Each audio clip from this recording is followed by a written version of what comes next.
મારી યુટ્યુબ ચેનલમાં આપ સૌનું સ્વાગત છે। હું હર્ષાબેન કટકિયા। જય બાબા સ્વામી, જય ગુરુદેવ।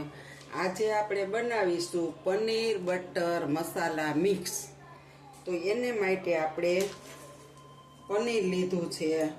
આ આપણા ઘરનું બનાવેલું છે અને આટલું વેચાતું લીધું 200 ગ્રામ।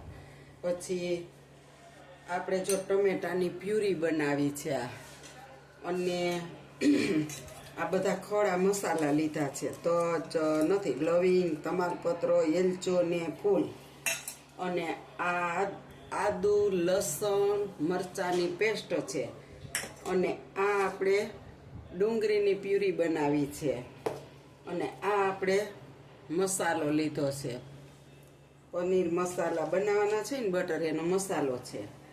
અને માટે આપણે આ 200 ગ્રામ બટર લીધું છે। તો હાલો હવે આપણે ચાલુ કરીશું બનાવવાની।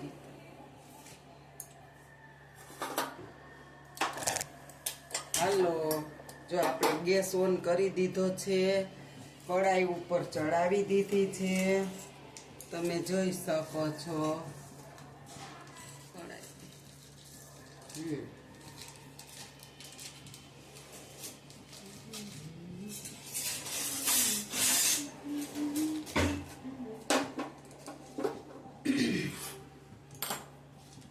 આપણે જો અંદર બટર નાખીશું। હવે તમે જોઈ શકો છો આપણે 200 ગ્રામ લીધું હતું, એમાંથી 100 ગ્રામનું ઢેફલું અંદર નાખ્યું છે બટરનું, અને હવે આપણે એને હલાવીશું, ગરમ કરી લેશું।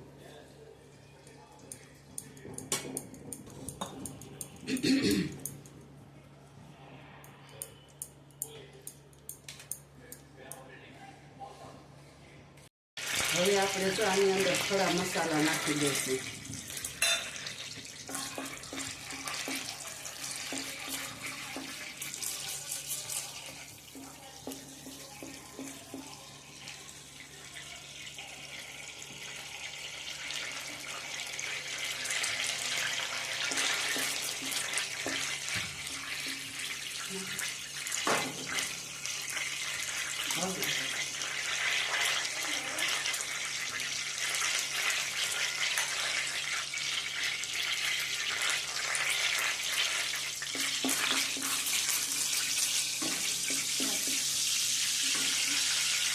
હવે આદુ, લસણ, મરચાંની પેસ્ટ આપણે અંદર નાખીશું। એ તમારા તીખા જેટલું ખાવું હોય એ પ્રમાણમાં, તીખા બહુ જ મરચાં છે એટલે આપણે મરચું નાખીશું, મરચાં મોળા હોય તો થોડી ચાટી નાખવાની।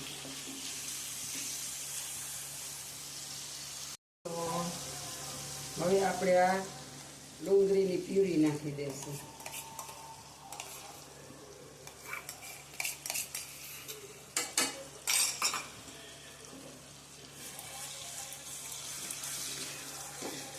હવે આપણે આને બરાબર સરસ સાંકળી લેશું 2 મિનિટ।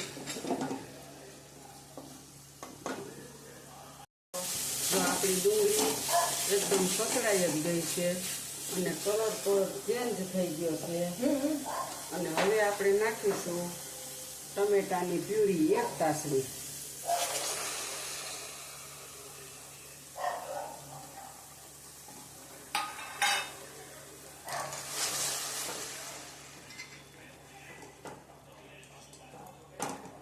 હવે આપણે આ પ્યુરીને પણ મસ્ત રીતે ચડવા દેશું, તમે જોઈ શકો છો। જો, અને ટમેટાની પ્યુરી ઝાઝી જ બનાવવાની હંમેશા। પનીર બટર મસાલા બનાવો ત્યારે ટમેટા જેમ બને એમ ઝાઝા લેવાના। જો હવે આપણું બટર છે ને એ આમાં છૂટું પડી ગયું છે, તમે જોઈ શકો છો કે બટર આમ બધું આમાં મિક્સ થઈને થોડું મોતિયા હરી ગયા અને છૂટું પડી ગયું છે। હવે આપણે આ મસાલા નાખશું, પાણીમાં પલાળેલો।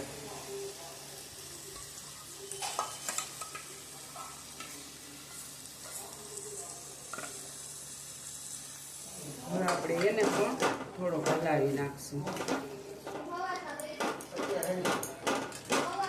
હવે આને આપણે થોડીક વાર ચડવા દેશું। હાલો, જો આપણે આમાં હવે બટર દેખાય જ છે, છૂટું પડ્યું એવું. અને આપણો મસાલો કમ્પ્લીટ મસ્ત શેકાઈ ગયો છે. જો તમે જોઈ શકો છો, લોહી છૂટું પડી જાય એવો સરસ થઈ ગયો છે. હવે આપણે એમાં આ પનીર નાખી દેશું. જો તમે જોઈ શકો છો, આ 300 ગ્રામ પનીર છે. 100 ગ્રામ ઘરનું હતું, 200 ગ્રામ આપણે બહારનું લીધું છે.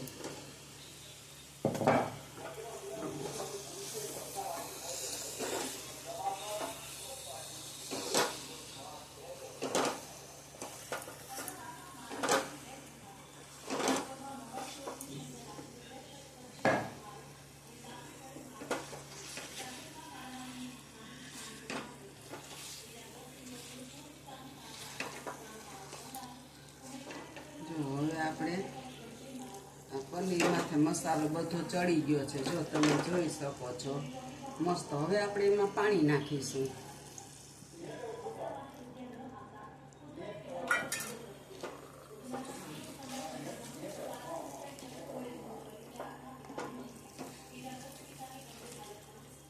અને હવે આપણે આમને ઘડીક વાર ચડવા દેશું. પાણી નાખી દેશું ગ્રેવીમાં, તો આપણી ગ્રેવી છે ને એ મસ્ત બની જાય.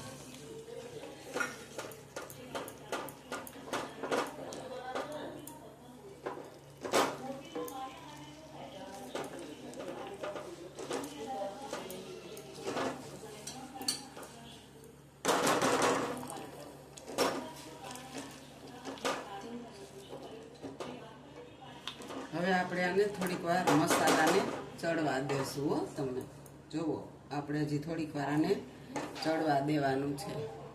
હવે આપણું શાક સડવા માંડ્યું અને અંદર ફૂલા પણ પડી ગયા અને મસ્ત બની ગયું. ને આખા રસોડાની અંદર એટલી સુગંધ આવે છે, એટલી સુગંધ આવે છે કે શેરીમાં એટલી સુગંધ આવતી હશે. બહુ જ મસાલાની સુગંધ આવે છે, તમે જોઈ શકો છો. આપણે આની અંદર ફેસ ક્રીમ નાખીશું. જો ફેસ ક્રીમ નાખી શકો કે દૂધની મલાઈ હોય તાજી તો એ નાખી શકો.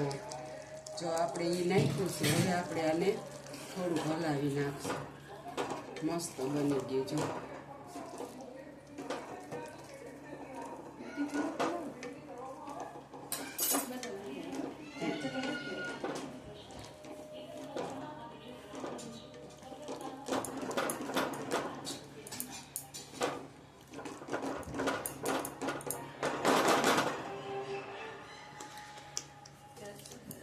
સેજ નાખવું હોય તો ના, પણ તીખું જ છે.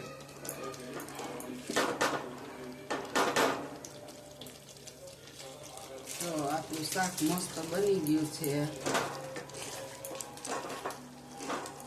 હવે જો આપણે અંદર બટર નાખી દેશું. જે અડધું રાખ્યું હતું ને અડધું નાખ્યું હતું એ બટર આપણે નાખી દીધું બધું.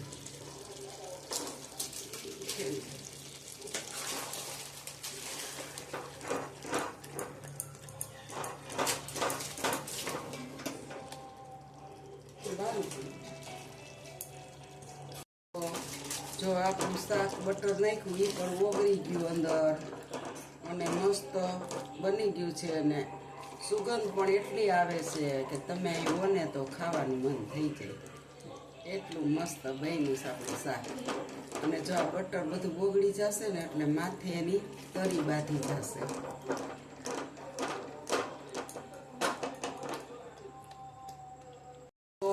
જો આપણું શાક બની ગયું છે અને જોઈ શકો છો બધું બટર ઉપર આવી ગયું છે અને મસ્ત બની ગયું. જો મારું શાક બની ગયું છે અને બધી આપણું બટરની તરી બધી જોવો એકદમ ઉપર આવી ગઈ છે હવે આપણી. અને જો મારી આ શાકની રેસીપી સારી લાગે તો લાઈક કરજો, શેર કરજો, બે લાઈક બટન દબાવવાનું ભૂલતા નહીં. અને તમારે તીખું કે એવું કરવું હોય તો વધારે ઓછું કરી શકો છો. બાકી જો આપણું શાક કમ્પ્લીટ ટોટલી તૈયાર થઈ ગયું છે. તો લાઈક શેર કરજો. આવજો. જય બાબા સ્વામી, જય ગુરુદેવ. હવે આપણે ગેસ બંધ કરી દીધો અને જો બધું જ આપણું ઉપર આવી ગયું છે. આવજો.